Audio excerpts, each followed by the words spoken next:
Bharat Tiwari encounter, ये encounter या फिर मर्डर, क्योंकि इसे लेकर बहुत सारे सवाल उठ रहे हैं। भरत तिवारी एनकाउंटर मामले में एक नया वीडियो सामने आया है। दावा है कि भरत तिवारी ने सरेंडर कर दिया था और इसी को लेकर ये भरत तिवारी के माता पिता लगातार कह रहे हैं कि जब बेटे ने सरेंडर कर दिया तो उसका एनकाउंटर क्यों हुआ। जरा सुनिए। कोई समस्या नहीं है, फेंक दें।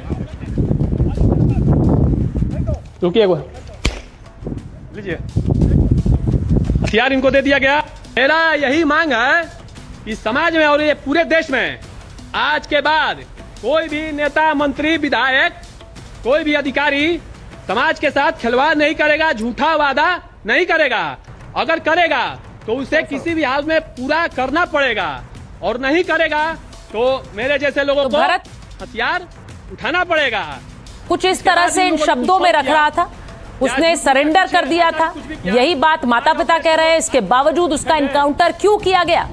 मामला सुप्रीम कोर्ट पहुंच गया, लेकिन पहले सुनिए माँ बाप क्या कह रहे हैं। तौल बिक दीजिए तो ठीक बा, हमारा ये चाहिए, लेकिन हमारे बिगला के बाद गोली हे पैर में मारल बा एगो, ओकरा बाद हेजा 2 गो मारल बा, और ओकरा बाद गाड़ी में ले जाके हेजा मारल बा, ओकरा बाद हेजा मारल बा गोली, घर उजाड़ दिहल सरकार।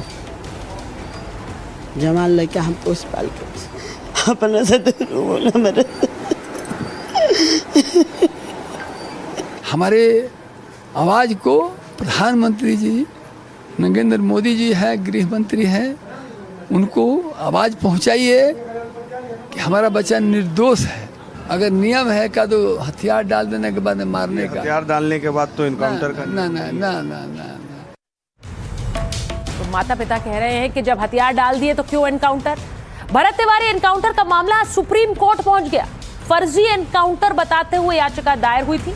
याचिका में मामले की सीबीआई जांच की मांग की गई, विशेषज्ञ समिति गठित करने की भी मांग की गई, पुलिस कर्मियों के खिलाफ एफआईआर दर्ज करने की भी बात कही गई है। सुप्रीम कोर्ट ने जल्द सुनवाई की तारीख देने से इनकार किया।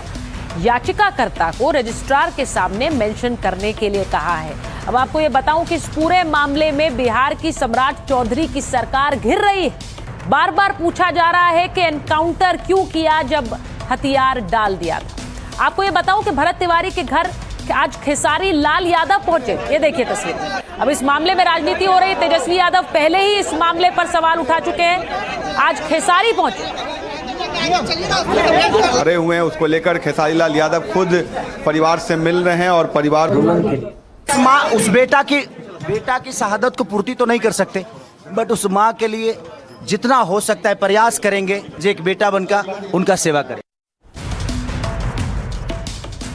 तो आपको बताऊं कि भरत तिवारी का एनकाउंटर क्या फर्जी है, सबसे बड़ा सवाल यही।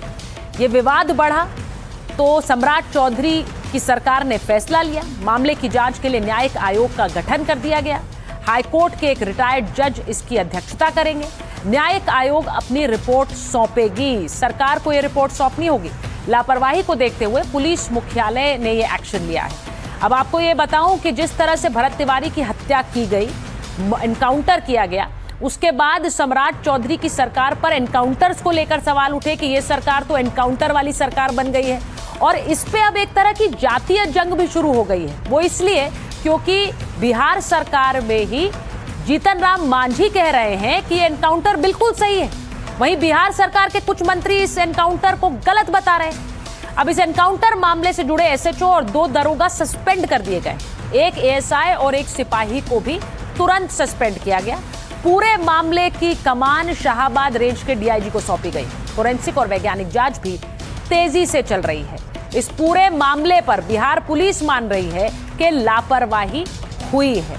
आपको सुनवा देती हूं बिहार पुलिस क्या कह रही है। इस मामले में लापरवाही जो है इस परिप्रेक्ष्य में सामने आई है कि जब पहली बार वो 16 तारीख को हमारे पदाधिकारी वहां गए थे तो उसमें जो अभियुक्त था उसको उन्होंने ठीक से हैंडल नहीं किया। तो बिहार पुलिस लापरवाही की बात मान रही है। ऐसे में सम्राट चौधरी की सरकार सवालों के घेरे में है। माइक ऑन है में आज के लिए फिलहाल इतना ही। आपसे मुलाकात होगी कल रात 8 बजे।